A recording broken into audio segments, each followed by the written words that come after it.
I'm Deb Elliot, and this is my story. Back in March, I went to New Zealand for a holiday, and about 3/4 of the way through, I decided I needed to come home because of COVID. I arrived home in Australia on a Thursday at midnight to a flat battery, and then 2 weeks of self-isolation. And I sat and cried all the next day because I didn't know what I was going to do with myself. And day 4, a work colleague rang and said, "I've got a favour to ask." And I went, "Oh yeah, what?" And she said, "Oh, I've been approached to make some scrub hats for the nurses at Royal Melbourne. How many do you think you could do?" And she said, "I'll ring you back in an hour and you can tell me." So I said 500. She said, "Well, we need 1,000 by this weekend." And that's how Helping Our Hospital Heroes Australia started.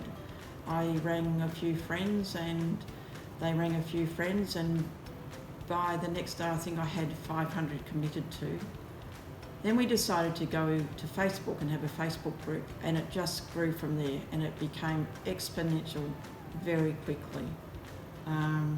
We delivered the first 1,000 caps to Royal Melbourne within a week.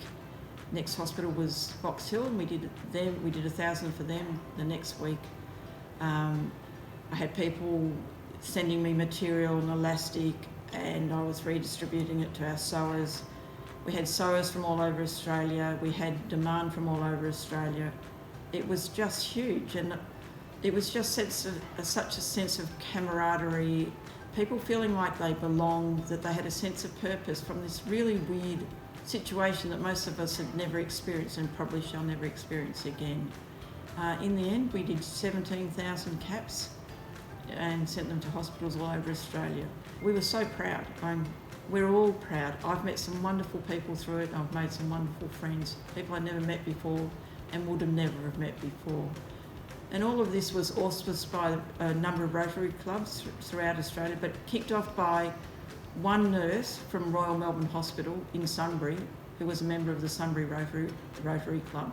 That's how it started.